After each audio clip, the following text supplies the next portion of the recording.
This is another video in the Engineering and Computer Science project series. Nhan will present his electric penny board design for us today. That's correct. Thank you, Mr. Zak. Hello guys, my name is Nhan, and this is my year-long engineering project. Essentially what a penny board is just this small form factor skateboard, and my objective of this project was to make a lightweight and compact way of transportation. Instead of riding a bike or having a car, you can just skate this around campus, or if you live nearby, to skate home. For a guy like me who's around 155 pounds, this could carry me for 11 miles per hour for an estimated range of 10 miles. I haven't totally worn down the entire battery yet, so I can't confirm that yet, but so far I can confirm that it is definitely 11 miles per hour for me.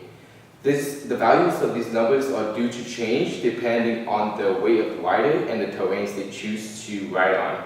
For example, the 11 miles per hour was based on a even plane and terrain, so if you were to go uphill, that number would drastically drop down. How this project works is basically all the components sit inside this red bucket here, and what it contains is the electric speed controller, which is the computer that is able to send all the information that you tell it from this controller right here. So you're sending signal of going forward and backward to a receiver, which I place somewhere around here, and that signal is feeding to the electric speed controller, and it tells this motor exactly which direction to spin. Let me power it on and try it out for you guys. So when you first turn it on, it turns on the motor. And what you're hearing is just the sound of the motor, and there's no speaker at all. That's just all of the coil, and I don't exactly know how it makes that sound, but I just know that's not a speaker. So from there on, we just go ahead and turn on our controller, and because I already paired this, I don't have to pair it again. All I have to do is just turn it on and it should recognize it. So for me, all I have to do is press forward for it to start spinning forward. There are multiple varying levels of speed that you can go to, so you can start kind of slow, and as you want to go, you can go faster and faster.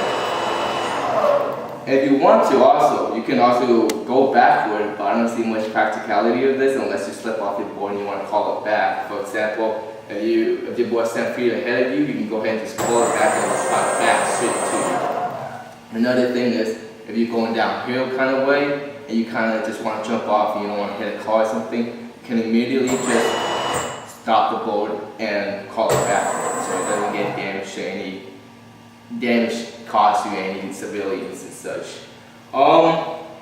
Aside from that, everything here is made from a normal angle grinder and not sheet metal, but steel you find from Home Depot, such as these brackets and this hardware. These were all just custom made by me, and I find that to be the hardest part of this project, was to mechanically engineer these parts so that they will all fit together. Currently, the project's not sitting at the best of performance due to the drivetrain here, but I do plan on improving everything, such as the entire form factor, making it more compact by changing out the battery.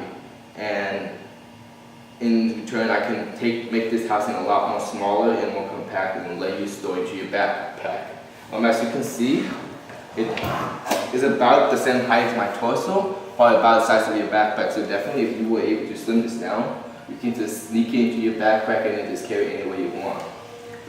But aside from the performance, if I want to go fast or more torque, stack up to another motor, and then I'm good to go. That's how I have to do.